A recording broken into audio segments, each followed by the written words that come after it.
गुरु प्यारी साध संगत जी, नमस्कार जी। आप सब कैसे हो?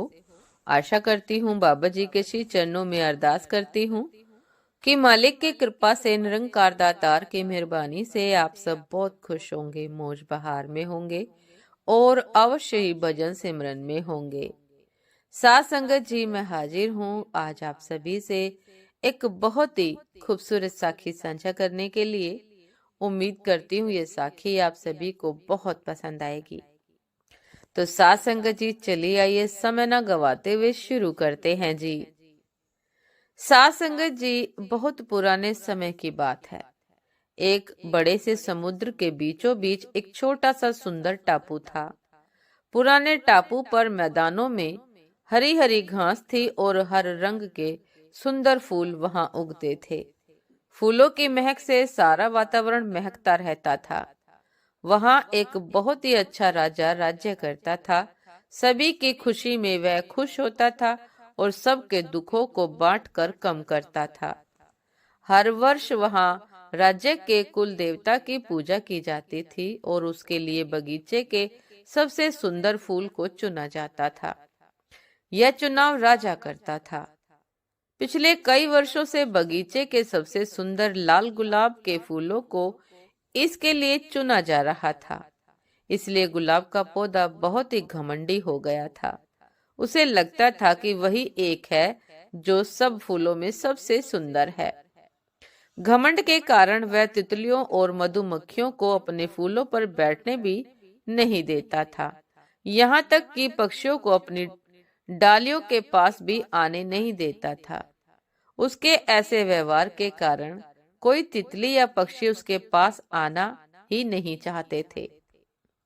सासंग जी, गुलाब के पौधे के पीछे मिट्टी के ढेर पर एक छोटा सा नाजुक सा पौधा अपने आप उग आया था। उस पर चमकदार पीले रंग के छोटे छोटे फूल उगे थे। वह एक जंगली पौधा था, इसलिए कभी कोई उसकी ओर ध्यान ही नहीं देता था। उसके फूल छोटे थे लेकिन बेहद सुंदर थे। घंटी के आकार के उन फूलों की पंखुड़ियां किनारों पर गहरे लाल रंग की थी। वह जानता था कि उसकी ओर कोई ध्यान नहीं देता है, फिर भी वह बड़े प्यार से सभी तितलियों और पतंगों को अपने पास बुलाकर अपना रस पीने देता था। पक्षी उसकी डालियों पर बैठकर खुश होते थे। यह सब देखकर पौधे को खुशी होती थी कि वह किसी के काम तो आ सका। हर वर्ष की तरह एक बार भी वह दिन आने वाला था। इस बार भी वह दिन आने वाला था जब कुल देवता की पूजा की जानी थी। गुलाब के पौधे को पूरा विश्वास था कि राजा आएंगे और उसी को चुनेंगे। अब राजा बगीचे में फूल चुनने आए। माली उन्हें सीधा गुलाब के पौधे के पास ले गया। इस बार तो गुलाब और भी सुंदर और बड़े खिले हैं महाराज, वह बोला। उसने बड़े सबसे बड़ा गुलाब तोड़ने के लिए हाथ बढ़ाया, लेकिन महाराज ने रोक लिया। वे किसी और सुंदर फूल को ढूंढ रहे थे। वापस जाने के लिए जैसे ही घूमे, उनकी निगाह पीले रंग के फूल पर पड़ गई। सासंगत जी, उन्होंने घूम कर देखा तो उनको वह पीले फूलों वाला जंगली पौधा दिखाई दिया। उसके आसपास अनेक तितलियां और पतंगे घूम रहे थे, जबकि गुलाब का पौधा अकेला अलग खड़ा था। राजा धीरे से जंगली पौधे के पास गए और बोले, यह पौधा है तो बिना खाद पानी के उगाया है। यह पौधा तो बिना खाद पानी के ही उगाया है। बाकी सभी पौधों का माली विशेष ध्यान रखते हैं, समय से पानी देते हैं, खाद डालते हैं, काट छांट करते हैं, इसलिए वे इतने सुंदर हैं। लेकिन यह वह पौधा है जो अपनी हिम्मत से खड़ा है, फिर भी कितना स्वस्थ है, सुंदर है।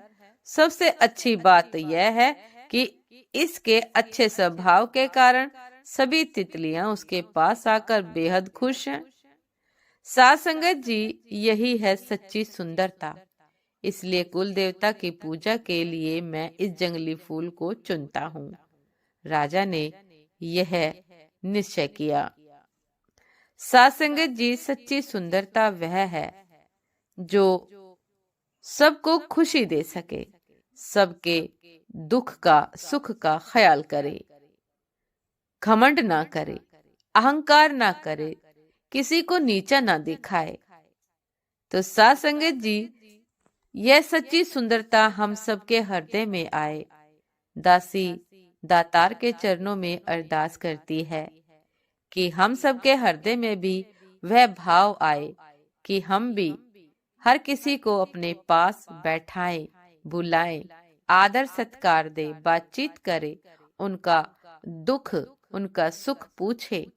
दुख है तो दुख को बांटने का उपाय करे, दुख को बांटने का सोचे, और सुख है तो सुख में खुश हो, सबकी खुशी के साथ भी खुश होना सीखे और सबके दुख को बांटना सीखे।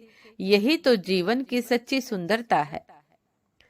साथ संगत जी, उम्मीद करती हूँ ये साखी आप सभी को बहुत पसंद आई होगी। यदि पसंद आई हो साथ संगत जी, तो लाइक कमेंट शेयर करना ना भूलिएगा। चैनल पर जो भी नए हैं कृपा करके सब्सक्राइब कर लीजिएगा, ताकि चैनल पर मिलने वाली सभी शब्द साखियों की अपडेट आप सभी को समय पर मिलती रहे। साथ संगत जी, आप हमें इंस्टाग्राम पर भी फॉलो कर सकते हैं। इंस्टाग्राम का लिंक डिस्क्रिप्शन बॉक्स में दिया गया है। तो दासी को भी आज्ञा दीजिए साथ संगत जी, आपसे फिर मुलाकात होती है एक नए शब्द साखी के साथ, एक नए विचार के साथ। तब तक के लिए नमस्कार जी। सदा खुश रहिए, मुस्कुराते रहिए, भजन सिमरन करते रहिए और फूल की तरह, उस जंगली फूल की तरह सबको खुशियां बांटते रहिए, ताकि सब आप सभी के इर्द गिर्द रहे, आपके साथ रहे, सब आपके पास रहे। नमस्कार जी।